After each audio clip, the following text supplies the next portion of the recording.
I'm not a fan of bumper stickers, but recently I saw one that really struck me. It said, "Face your fears, live your dreams.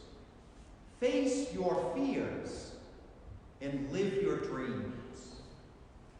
And I felt that that phrase really touched upon something very true, that we are really only able to fulfill the person whom God has called us to be, to really develop and grow and share the gifts that He has given to us, when we are no longer fearful, when we no longer allow our worries or our anxieties to hold us bound.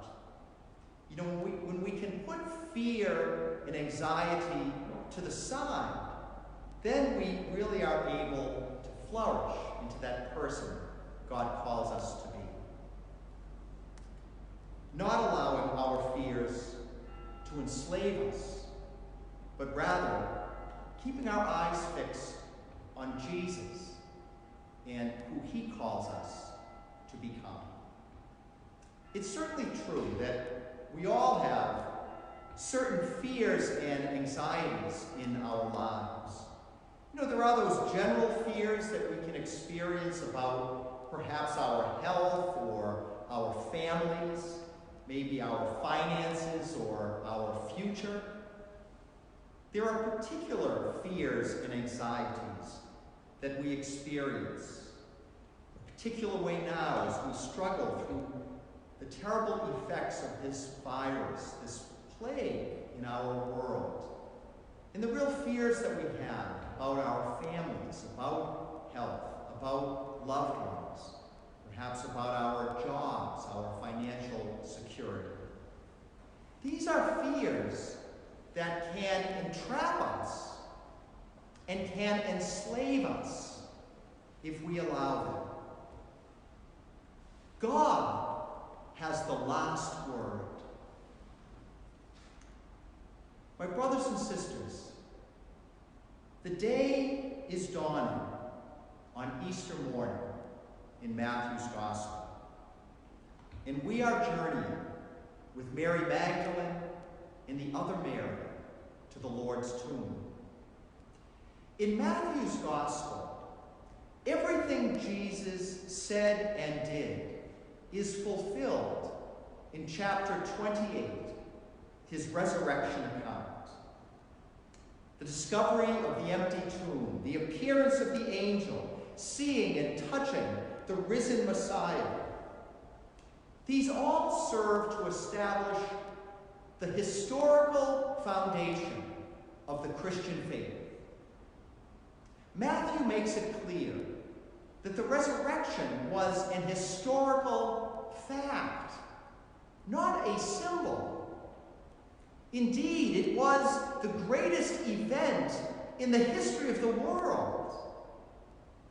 The one event that changes everything. The two Marys came to the tomb to complete the burial preparations, to care for their friend's body. We can be sure that they were fearful, that they were anxious. And something dramatic and amazing occurs. The angel appears to them. And then Jesus himself, the risen Lord, appears to them. And they both say, "Do not be afraid. Do not be afraid." Words of comfort and hope, words of peace and of mercy. For Jesus then tells them to go and tell my brothers. He refers to his disciples as my brothers, even though, save for St. John, they had deserted him at his greatest hour. Jesus speaks not only words of peace, but words of mercy.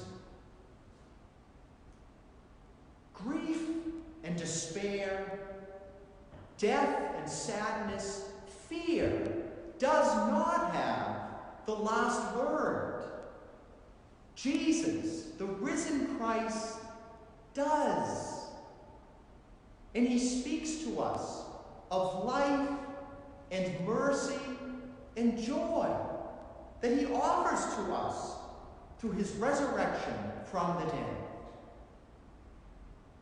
On this Easter Sunday, do not be afraid should give all of us the same comfort and hope and peace that it gave to those early disciples, to the early Christians, and to Christians throughout the ages.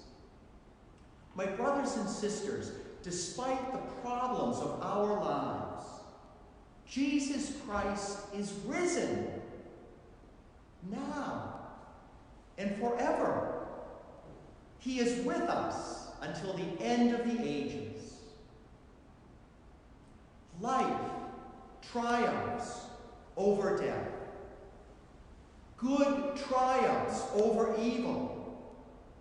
Mercy triumphs over sin. Hope triumphs over despair. For Jesus is risen